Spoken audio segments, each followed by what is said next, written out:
Good evening, and welcome again to Public Perspective. I'm your host, Kevin McDermott, and tonight we'll be talking about a somewhat difficult subject, one of those things that we never think happens nearby, not in our neighborhood. We're talking about abused women and the organizations that take care of them. Our guest tonight is Karen Schultz, the City Director for Refuge for Women. Karen, welcome to the show. Yeah, thanks for having me. Happy to be here. Well, tell us a little bit about the Refuge, first of all. What is it, where is it, and how does it operate? Sure. Refuge for Women is a national network of homes that provide aftercare for women who have been sexually exploited and trafficked. And we have homes across the nation, and the one here in our local area, we're called Refuge for Women Chicago, but we're not in Chicago. It's the Chicago area, and we are looking to open our home later this summer. We've been working at it for 2 years, and we're very excited to start welcoming women into their new beginning. That's what we say that we offer. We offer women a new beginning. And so we've got a three-phase program that women voluntarily enter, and we move them through stages of healing. Well, let me ask you though, first, since the home is not open yet, so do you work with women currently, and do you have other facilities? So how do you do what you're doing today in the absence of this home that will open soon? Yeah, great question. I work with an outreach group as well that actually does outreach to women who are being sold through their controllers, who are maybe involved in prostitution in a number of ways. And we, when a woman is ready to come out, sometimes law enforcement is involved, sometimes it's just a personal relationship, then we refer them to any of our other homes that are open. And where would those be that are close to Chicago? Kentucky would be the closest. Our home in Las Vegas is open, and then our home here will be opening soon, and then Dallas, South Florida, and Atlanta.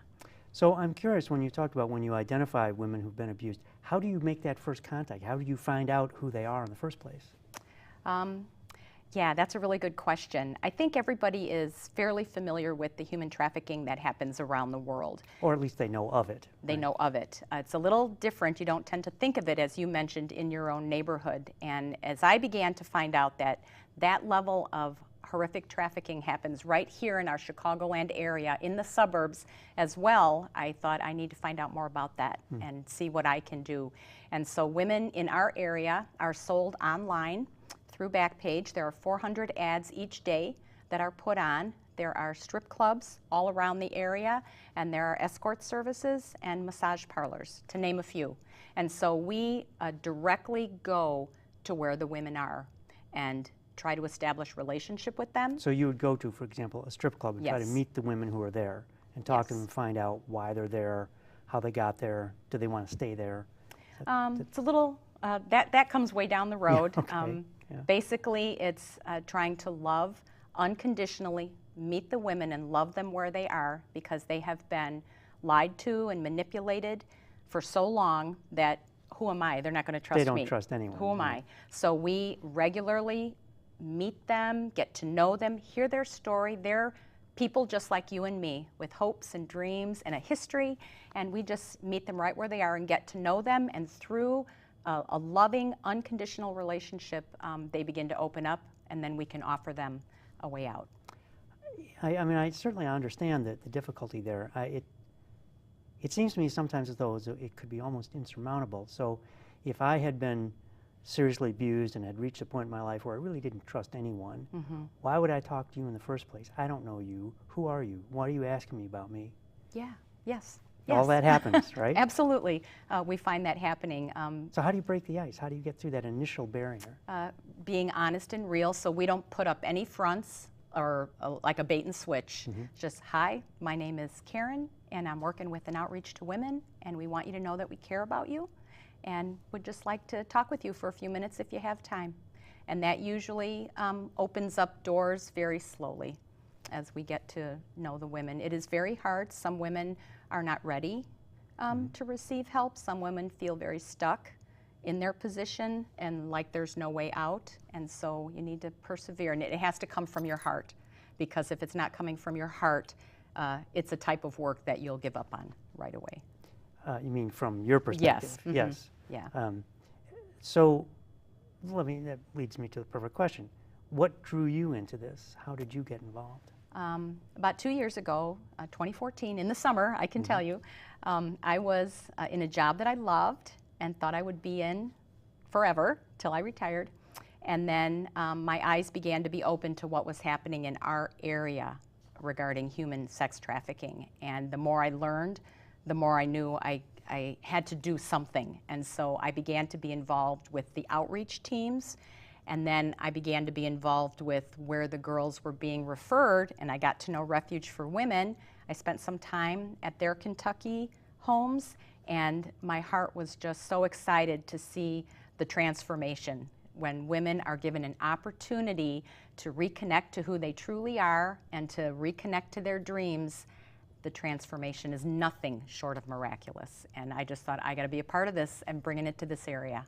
So are you one of the guiding forces behind opening this Chicago home? I came in, the initiative started with a group of people in 2014, June of 2014, and then I came in a little bit later that year. So at the beginning, but not the very beginning. There were some others who came before me. But now as city director, I'm sure you're the one driving the process from here on out, right? Yeah, it's my job, Your job to develop the partnerships Yeah. so that we can open and sustain the home once it's open. Now, one of the things you will hear on the other side, and I do in fact read about trafficking around the world, and there's always an argument made, and this may actually be true in some cases of very high-priced call girls, that people go into this willingly and knowingly, and they find it a lucrative career.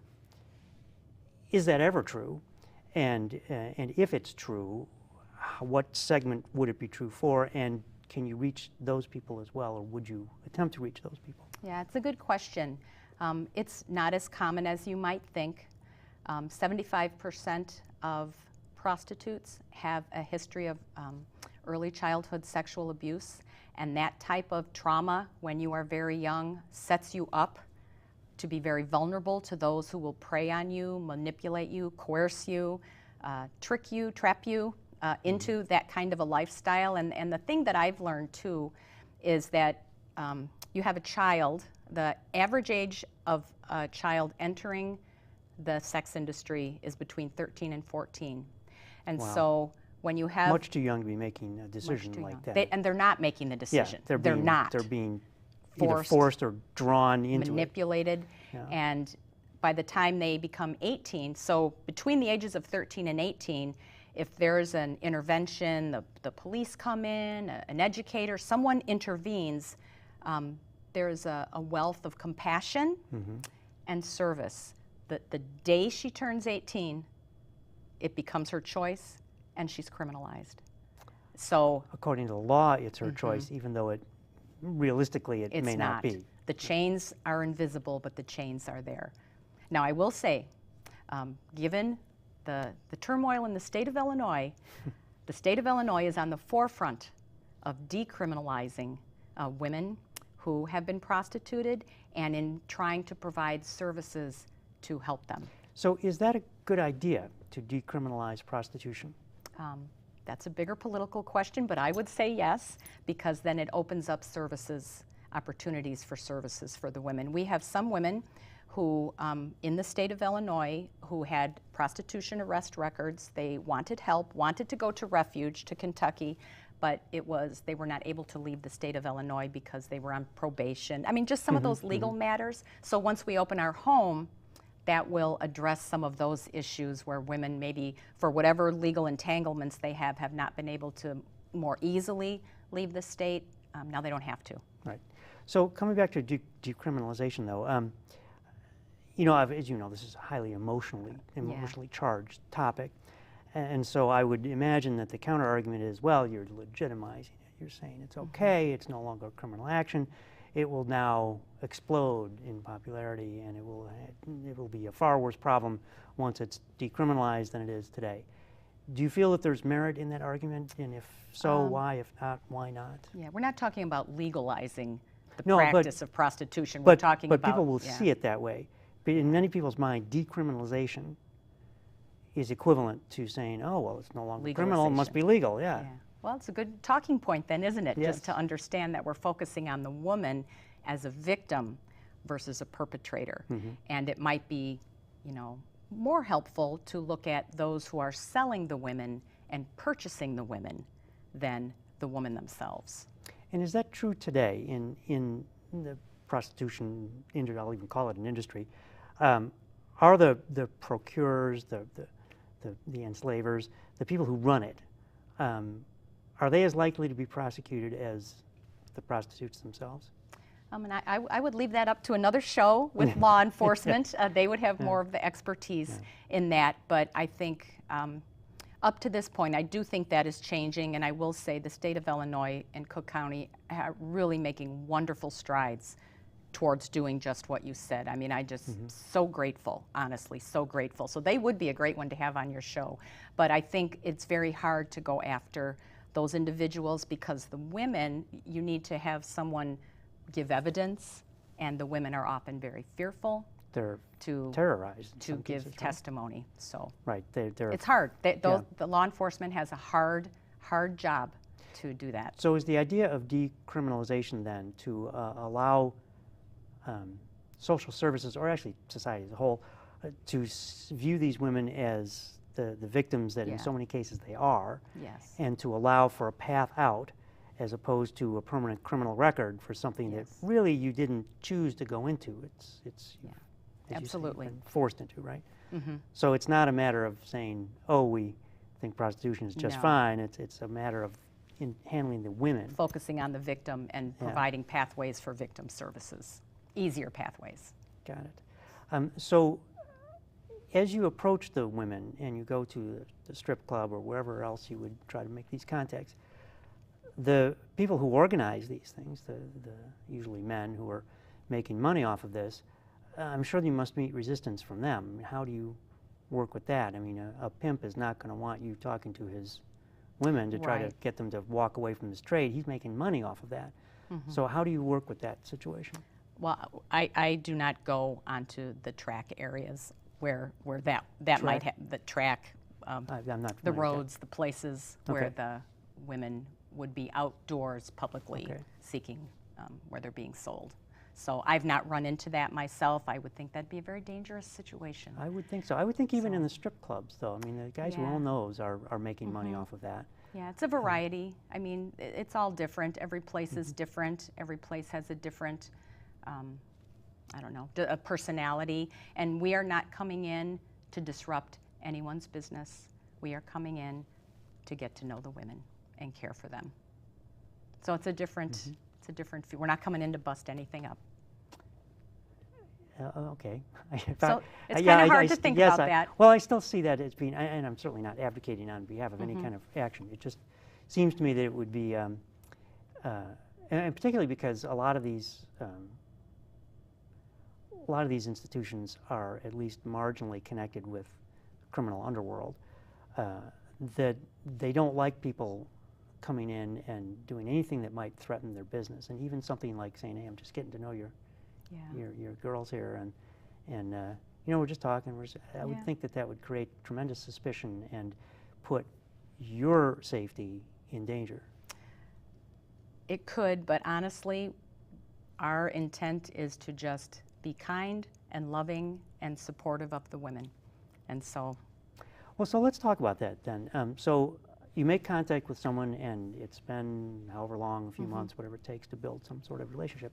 What happens next? So if a woman comes to the home in Kentucky or in Chicago, what happens now? She's welcomed with open arms. It's kind of like a new beginning.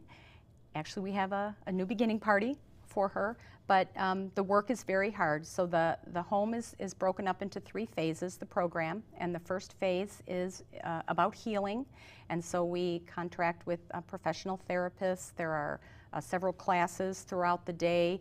There's a lot of work. It's like going to work, you know. Healing is work. For anyone who's ever been through counseling or ever come through difficult times, it's hard work. And so we are there to walk with the women through their healing. And then when they get through those stages of healing, then we work on life skills, job preparation, do life coaching, kind of help the women target, like, now what? Where am I going to go? So what kind of skills do I need? Maybe I want to go to college. Then do I need to get my GED? You know, what is it that I need to do? And we help move them through the steps that they need to achieve their goals, help them goal set. And then the third phase, they're actually working, going back to school. We've had women who go to college. One woman went to seminary. Some women are restored with their families where there's broken relationships. Some get their GEDs, some restored with their children. So it's very exciting to see a woman set goals, and then we walk with her to achieve those. So talk a little bit about the healing process that you mentioned earlier. I would think that would be very difficult.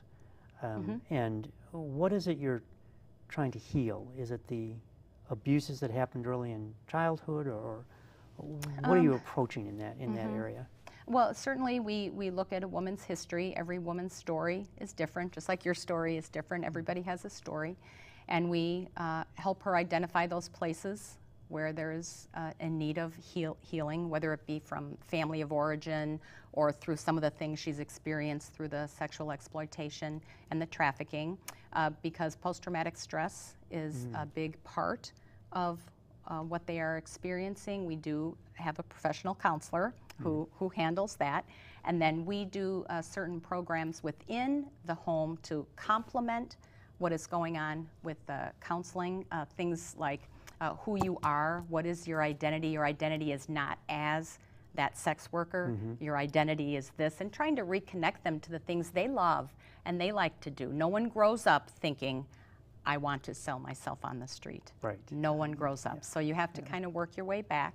And so some of the therapy, some of the counseling, some of the programming we do focuses on boundaries. Oftentimes there are... What would be a boundary? What's an example? Relational boundaries. So that book, Boundaries, I don't know if you've heard of that, but No. It's a relational boundaries. So just because someone asks you to do something, you don't have to do it.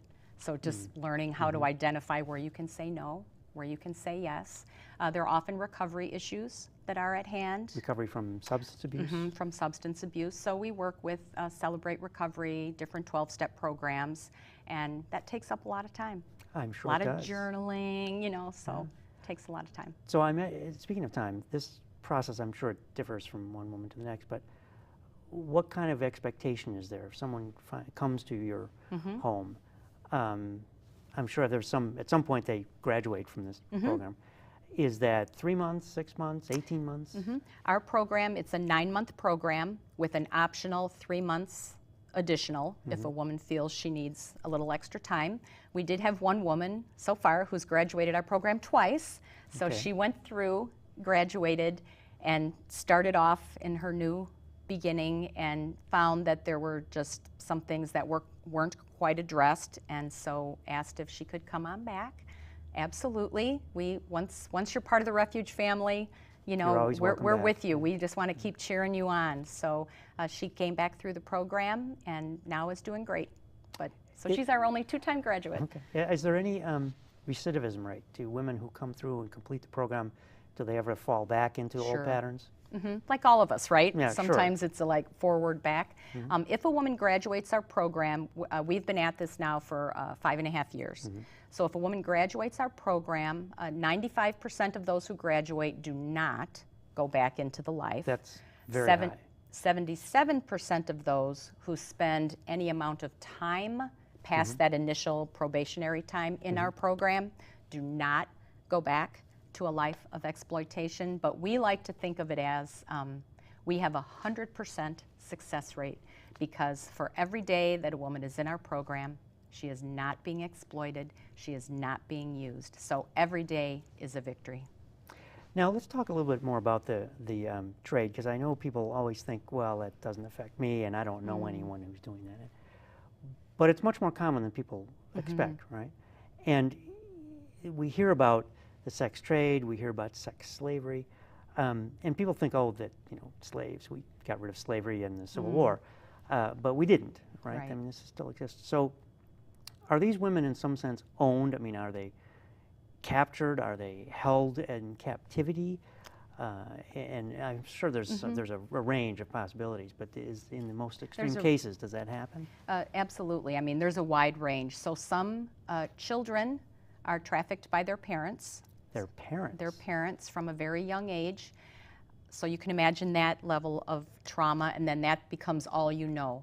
and you just continue on. So some children are trafficked from a young age. Some young women, young teenagers are fooled into prostitution. An example might be girls, just your neighbors maybe, you know, girls who maybe have no risk factors in their background, but being a teenager, we all do risky things. They want to go to a party, so they sneak off to a party with a friend, and there are some unreputable people there. A drink is drugged, and then they end up being raped in a bedroom several times, lots of photographs and video taken. And then, so they're from good, solid families, and then the threat is, look what I've got. It's blackmail. It's blackmail, and if you don't keep doing this, I'm going to show this to your parents. I'm going to do this. And then a teenager, right? We just, the shame, the embarrassment, and then it just becomes a cycle. So there's that kind of threat and coercion. Some girls run away from a difficult foster care situation. 1 in 3 runaways will be approached by a controller or a trafficker within 48 hours. And then she's on the street, she's on the road, and a smooth-talking man comes and says, I'll give you a place to live, I'll take care of you, and it starts out nice, and then it turns ugly very quickly. So there's some girls on Facebook, the social media is a great place where these men seek out vulnerable young women, flatter them, hey, I've got a job for you, come meet me here, I'll be your boyfriend. And then it always starts out wonderful and then turns very ugly. So it happens in any number of ways. It could be the kidnapping like we see in the movies taken, but more often than not, it's that subtle pull into the life and then you can't get out. And when we talk about slavery, I mean, there's a difference between being in chains and not being able to escape a certain territory and what we're talking about, but I'm imagining that the slavery is really psychological as much as anything. You're trapped and don't feel like you can get out. Is that more accurate in this case? For many, yes. It's called a trauma bond, where through, almost like the Stockholm syndrome, through cycles of Stockholm kindness. being where the captors begin to identify. And then you identify. The captives become identified with the captors. Yeah, forced dependence. So it's called a trauma bond. And through those cycles of threats and violence and kindness, a woman has those invisible chains. It's just like she's locked in a room. And so I would imagine that part of the healing process is to try to break that understanding. Absolutely. Break through, say, no, you do have some options here. Yeah. Right? Here's an example. So this one is not one of our girls. This was one that I read in a book. But in a group, a woman had come out of the life, and they were talking about what true love looks like. What does when someone loves you look like? What does it look like to you? And the woman answered, it looks like this. I did not bring in enough money for my boyfriend, because that's the term. And then he beat me, and then he gave me a bag of Cheetos because he knows I love Cheetos, and that's what love is. Wow. And so there's a lot of lies that are repudiated and truths that are taught throughout the program. And Refuge for Women is a faith-based program, and we believe you can teach the very best techniques in the world, have the best therapists, and we seek for that, but it is a relationship with Jesus that helps to heal your heart. And we do not force faith on anyone. We invite any woman, no matter where she's at, color, creed, lifestyle, she is welcome in our home, because we want her to have the unconditional love, the unwavering hope, and the unyielding commitment that we give her to help her get to that new beginning. So if I understand correctly, you're saying that you'll introduce these women to the religious beliefs and tell them that these can be very helpful. We believe Jesus can help you. Yes. But it's up to them to decide whether or not they're going to go that route. That's right. We do not force faith on anyone. We just present it, and our home is the home of love. We just give the love of Jesus to every woman as we support them through their healing, because it's hard work. And do you find that the majority do, in fact, follow the religious path that you recommend to them? They do. Many of them do. Around 70%. They find that relationship with Jesus helps them in their journey. In fact, I think you mentioned that one woman is going into the Seminary, yes, right? yeah. So clearly it reached her, and Yeah, she felt she it. wants to give back then and Yeah. help other women who have had the same experiences that she did. Yeah. So how do you get the word out other than visiting the places where, I mean, is there, I mean, I know you have a website. I think we've put up the website already on the show. But how do you get known? We have contacts with agencies around the country. There are some groups that have transition programs, drop-in shelters where a woman who is coming out of the life has a place to go, and those homes go to make an effort to find a good place for her. So we have relationships with those transition facilities that refer women to us, the direct outreach, sometimes law enforcement, sometimes chaplains within our jails will run across a woman who has been trafficked, and maybe it's time for her to get out, but she has nowhere to go. So we provide a place for her, so several ways. Now, you know, I'm thinking here of, I'm segueing quickly, but there was a story just in the newspaper about, and I forget where this was. It was a high school girl who had been trafficked, had spent many years in life, and she ended up giving sexual favors to a bunch of kids, a bunch of the boys in a school bathroom. And she was not expelled. And the reason was that the administration understood her background and knew that this was what she'd been through and how and I think she was only 15 or 16. And they understood what background she'd come from. She'd been years in the trade. And they were able to step back and say, wait a minute, she found herself with a controlling boyfriend, even though he's a high school kid and he was not a professional, but you know, it can happen there. And the next thing she knew, she had lapsed into old habits.